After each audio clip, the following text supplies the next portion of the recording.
आप सभी को संध्या श्रीवास्तव का नमस्कार। मित्रों, उपन्यास सम्राट कलम के सिपाही मुंशी प्रेमचंद को नमन करते हुए मेरे उद्गार कुछ इस तरह से। साहित्य की अनुपम छवि का विस्तार हुआ था उस दिन, कलम के सिपाही ने जब कलम उठाई थी जिस दिन।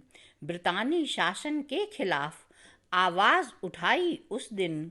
नवाब राय नाम से सोजे वतन रचा था जिस दिन, सोजे वतन रचा था जिस दिन। पीड़ित मानवता की पीड़ा सांसों में भर ली थी, दुख दर्दों को स्वयं झेल आहों से टक्कर ली थी। शासन के दंड को सहकर भी कलम नहीं रुकी थी, एक एक किसान की पीड़ा उनसे नहीं छिपी थी, उनसे नहीं छिपी थी। नित नई कहानियों का जीवंत रूप दर्शाता है मानवता, नित नई कहानियों का जीवंत रूप दर्शाता था मानवता। आदर्श और यथार्थ साथ सम्मिलित थी आत्मीयता, सम्मिलित थी आत्मीयता।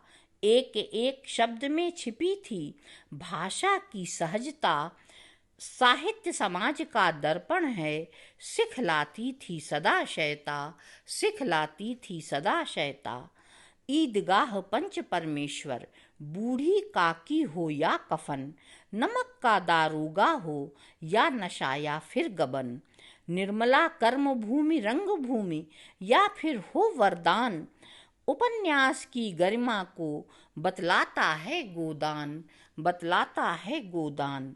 एक एक कहानी यथार्थ का परचम लहराती थी, एक एक कहानी यथार्थ का परचम लहराती थी। एक एक उपन्यास में छिपी आदर्श की झांकी थी। संवेदनाओं की लहर से रची बसी कहानी थी, संवेदनाओं की लहर से रची बसी कहानी थी। उपन्यासों की भाषा भी अति जानी पहचानी थी, अति जानी पहचानी थी। जन्म हुआ लमही में धनपत राय नाम था, जन्म हुआ लमही में धनपत राय नाम था। संवेदनाओं को स्वरूप देना प्रेमचंद का काम था, प्रेमचंद का काम था। भावनाओं में बसा भारत का एक एक ग्राम था, आवाज बनना पीड़ित की बस उनका मुकाम था, बस उनका मुकाम था। साहित्य हुआ बंधन मुक्त जब रचना अभिराम रची थी, साहित्य हुआ बंधन मुक्त जब रचना अभिराम रची थी। जन जन की आवाज बन वो आगे आगे चली थी, वो आगे आगे चली थी।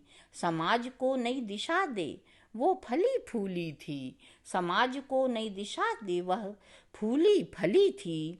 आगोश में उनके आ हिंदी भी खिली थी, आगोश में उनके आ हिंदी भी खिली थी, हिंदी भी खिली थी।